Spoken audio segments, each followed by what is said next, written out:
আসসালামু আলাইকুম রহমতুল্লাহি ওয়া বারাকাতুহু। আলহামদুলিল্লাহি ওয়াহদা ওয়াসসালাতু ওয়াসসালামু আলা মান লা নাবিয়্যা বা'দা। সম্মানিত দর্শক ও শ্রোতা মণ্ডলী, আমি আজকে আপনাদের সম্মুখে হাজির হয়েছি। আমাদের সম্মুখে আসছে শবে কদর। শবে কদরের রাত কবে, এই বিষয় নিয়ে আজকে আপনাদের সম্মুখে হাজির হয়েছি। একদিন নবী করিম সাল্লাল্লাহু আলাইহি সাল্লাম আফসোস করে বললেন, বনি ইসরাইলের জামানা মানুষ 1000 মাস আল্লাহ তাআলার ইবাদত করেছেন, 1000 মাস আল্লাহ তাআলার জিহাদ করেছেন, আল্লাহ তাআলার রাস্তায় জিহাদ করেছেন।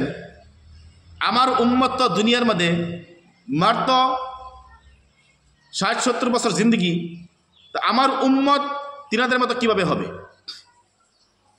এই দেখো কোয়ার পর মুহতারাম সামিন ইকরাম, আল্লাহ পাক রব্বুল আলামিন নবী করিম সাল্লাল্লাহু আলাইহি সাল্লামের উপরে এই আয়াত নাজিল করেছেন, সূরা কদর নাজিল করেছেন। ইন্না আনজালনাহু ফি লাইলাতুল কদর ওয়া মা আদরাকা মা লাইলাতুল কদর লাইলাতুল কদরি খায়রুম মিন আলফি শাহর। হে বিশ্বনবী, তোমার উম্মতের মধ্যে এরকম একটি রাত আসবে যে রাত নাকি 1000 মাস থেকে উত্তম। তোমার উম্মতে যদি এই রাত্রে যদি ইবাদত করে, বলেছেন বনি ইসরাইল জামানার মানুষে 1000 মাস আল্লাহর রাস্তায় জিহাদ করেছেন, ইবাদত করেছেন। বলেছেন তোমার উম্মতে যদি ওই রাত্রে যদি ইবাদত করে, অর্থাৎ লাইলাতুল কদর রাতে যদি ইবাদত করে, 1000 মাসের থেকে আর উত্তম হবে।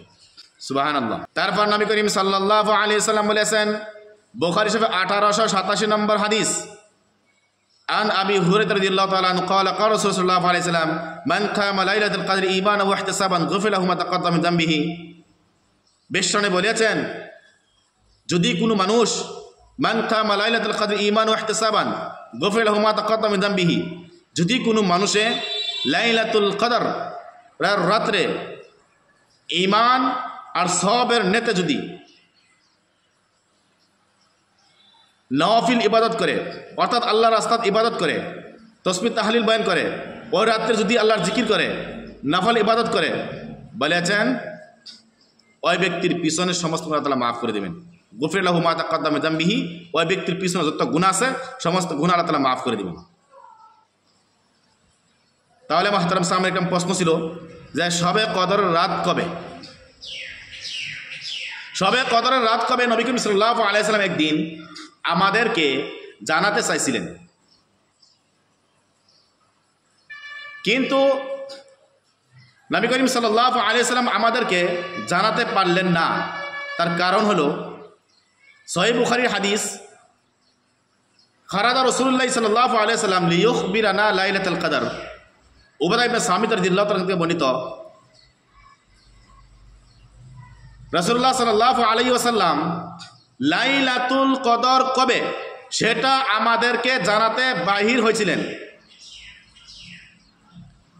ফাতালাহা রাজুলান মিনাল মুসলিমিন, হঠাৎ মুসলমানদের থেকে 2 জন ঝগড়া লাগলো, তর্ক লাগলো। হঠাৎ করে নবী করিম সাল্লাল্লাহু আলাইহি সাল্লাম এই 2 জনের দিকে খেয়াল করলেন। এই দিকে খেয়াল করিয়া শবে কদরের তারিখটা বলিয়ে গেলেন। নবী করিম সাল্লাল্লাহু আলাইহি সাল্লাম বলেছেন ফারুফিয়া। নবী করিম সাল্লাল্লাহু আলাইহি সাল্লাম বলেন, আমার হৃদয় থেকে এই তারিখটা শবে কদর কোন দিন কোন রাত্রে হবে এই তারিখটা উঠাইয়া নিলেন। আমি ভুলে গেছি।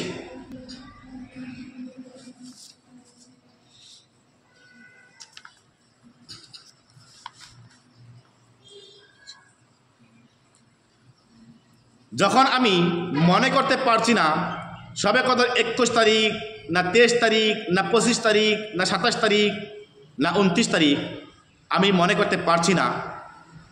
তারপর নবী করিম সাল্লাল্লাহু আলাইহি সাল্লাম বলেন, আমি অতক্ষণই মনে করতে পারছি যে ফালতামিসু হাফ ফিল আশরিল আওয়াখির ফিল বিদ্রি, রমজান মাসের শেষ দশকে বেজুর রাতে তোমরা কি করো? শবে কদর তালাশ করো। নবী করিম সাল্লাল্লাহু আলাইহি সাল্লাম বলেছেন, আমি অতক্ষণই মনে করতে পারছি যে এই সাহাবারা তোমরা কি করো? রমজান মাসের শেষ দশকের বেজুর রাতে কি করো? তোমরা কি করো? শবে কদর তালাশ করো।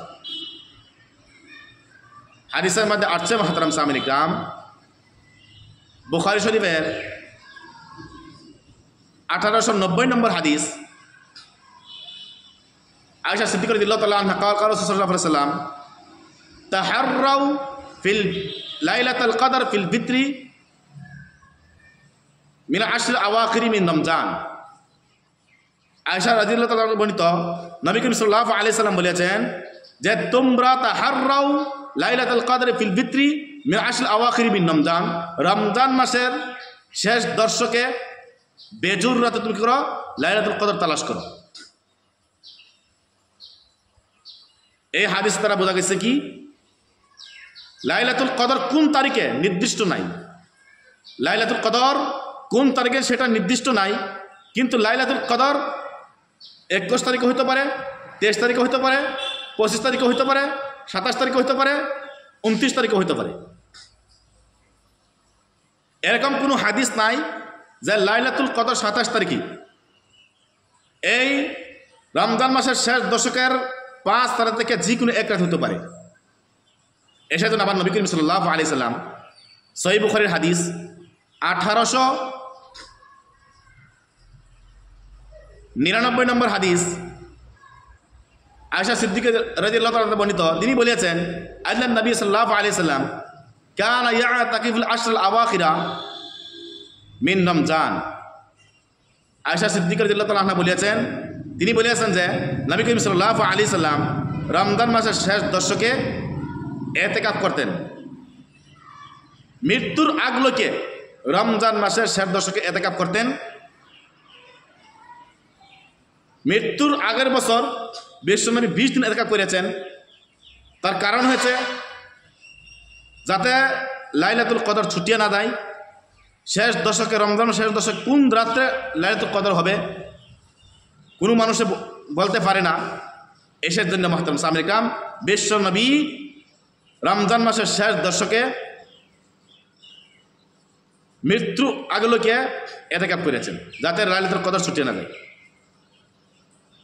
আর বিশ্বনবী যে 2 জন মানুষের ঝগড়া দেখিয়া ভুলে গিয়েছিল লাইলাতুল কদর কোন তারিখে, তার মধ্যে একটা হিকমত আছে। হিকমত হচ্ছে এটা, যদি বিশ্বনবী বলে দিতেন যে 27 তারিখে লাইলাতুল কদর হবে, তাহলে মানুষে আর অন্য দিন ইবাদত করতেন না, এই 27 তারিখে মানুষ ইবাদত করতেন। এসের জন্য মুহতারাম সামিন ইকরাম আল্লাহ তাআলা বলে দিয়েছেন যে তোমার সাহাবাকে বলে দাও, আমার সাহাবাকে বলে দাও, আমার বান্দাকে বলে দাও, যাতে মানুষ শবে কদর 27 তারিখে যে পালন করবে সেটা নয়, রমজান মাসের শেষ দশকের 21 তারিখ, 23 তারিখ, 25 তারিখ, 27 তারিখ আর 29 তারিখের মধ্যে যাতে মানুষের তালাশ করে। আল্লাহ তাআলা আমাদের সবাইকে এই 5 রাত্রে শবে কদর নামাজ পড়ার তৌফিক দান করুক। ওয়া আখির দাওয়ানা আলহামদুলিল্লাহি রাব্বিল আলামিন।